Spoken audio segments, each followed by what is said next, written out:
It makes me sound better than I am. Yeah. I'm very proud of Susan for her life's work, the things that we care so much about, all of us in this room. It's the reason we get up in the morning. And Heather, who worked for me every day during my presidential campaign, works at Demos now, who did a lot of things, by the way.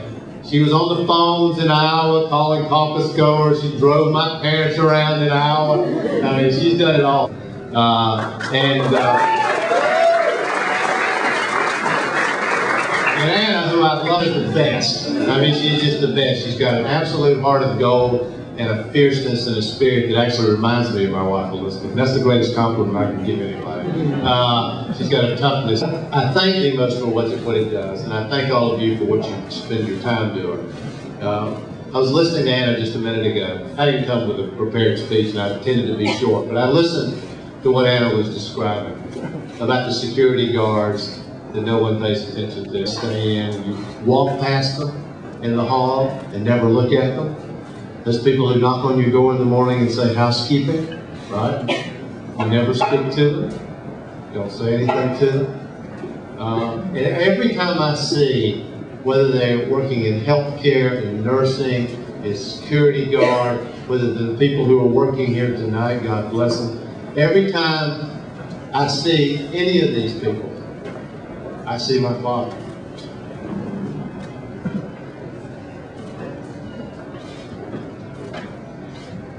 Do I want, for a long time, 30 some odd years, go in the mill every day so that I could be in this place? I worked in the mill myself when I was young, and I know how hard it is. You know, mopping out front of the looms, cleaning out overhead in the weave room.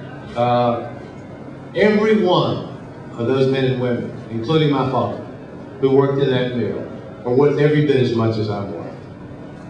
Every man and woman who works in these hotels, who works in our nursing homes, who works as security guards, every one of them is worth as much as me and every person in this room. Every one of them.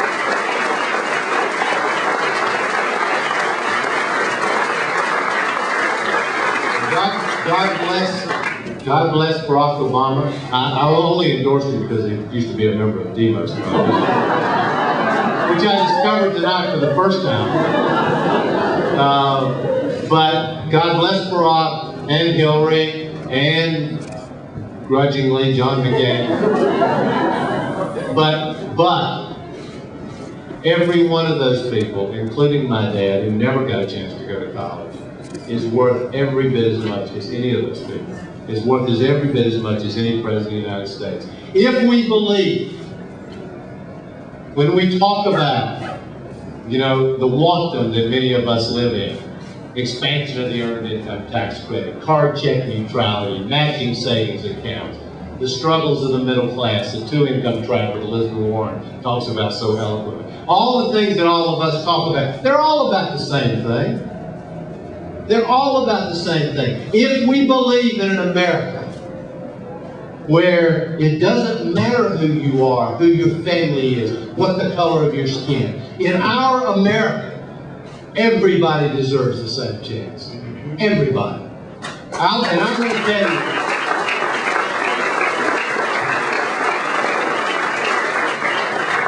I have been so lucky and blessed in my life. Elizabeth has too. We've had struggles just like every single one of you in our room, in this room. You know, I listen to people come up to me constantly. They did last night in Michigan and say, "I'm so proud of you, so proud of Elizabeth, so proud of what you've done, so proud of your strength and your courage." And I thank them. And the entire time I'm thinking, we are no different than anyone else. There is no one in this room listening to me now who hasn't been through similar struggles. Every one of you have. You've had somebody you love, whether it's your parents, your brother, your sister, your cousin, your best friend. Every one of you have been through it. We are in this struggle together. Together. And it's together that we can make America what it's capable of being. It's together that we can move the union movement forward. It's together that we can treat people with dignity and respect that they are entitled to by birth, not for any other reason. And it's important that we have a president. I was listening to both Miles and Stephen speak a few minutes ago. So important that we have a president that feels that to their soul, and secondly, has a vision. A vision for what America needs to be. Not what we've been, not what's political, not what gets you elected, but where America needs to go. Because I look out there at the world, I've not just done the work that Anna spoke about. I've spent time in Africa, in the slums outside of Delhi. The things I've seen in places around the world would rip your heart apart. Really. The way that people live is not human. It's not. And for the most powerful, richest nation on the planet to stand quietly by and watch that continue, it's not okay. It's not okay.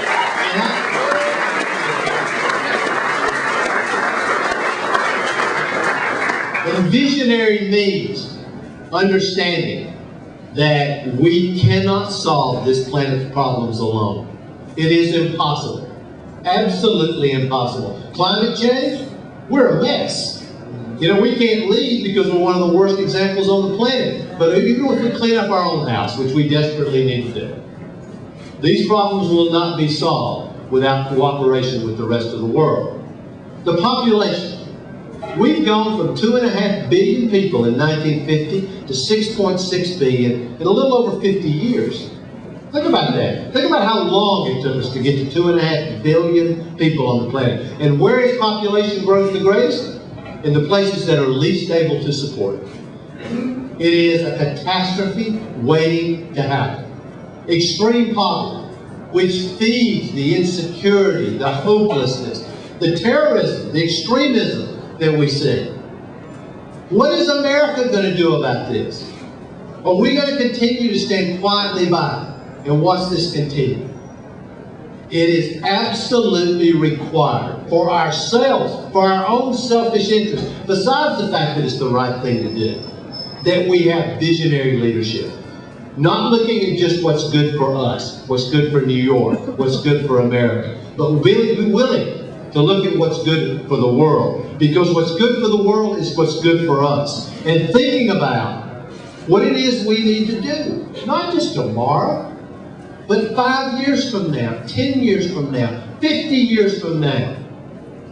What are we going to do to make sure that this planet is preserved? What are we going to do to make sure that it's stable and secure? What are we going to do to make sure that every child in America gets the kind of chance that they deserve, that they're entitled to?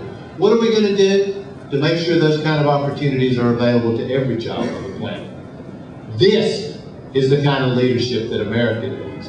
This is the kind of vision we need. By the way, not just in the next president, because unfortunately, and I believe we're going to have a Democrat as president, but unfortunately, that next president's probably only going to be around for 8 years. And then we need another visionary president, and another visionary president. But first, all of us, the idea that that president's going to solve all our problems is a fantasy. All of us have to be there, every step of the way, from the ground up. Anna understands this. I mean, this is about organizing, it is about educating. This is what Demos is about. Making sure the American people understand what's at stake and providing support and balance to the leadership that we so desperately need. Do we need visionary leadership? Desperately. But we, as a people, every single day, carry an enormous moral responsibility. Every single day. I met a woman in Kansas City 1.5 years or so ago. I was actually there doing some union work, but I met her. She was not a union member. She had 4 children. She worked 2 jobs, both for minimum wage. She could not pay for her food and her rent, and her heating bill, her utility bill, at the same time. Could not do it. It was impossible. Impossible. So she sat in front of me and told me the story of every night. This is in January. We were there in January. Kansas City. She said, every night, John, what I do is I turn off the heat because we can't pay the bill. I put my children into bed, 4 of them, the same bed.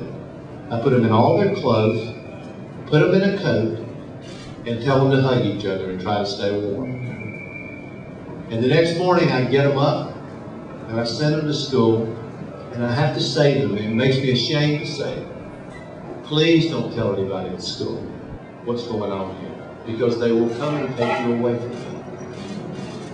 And she said, in America, how can that be?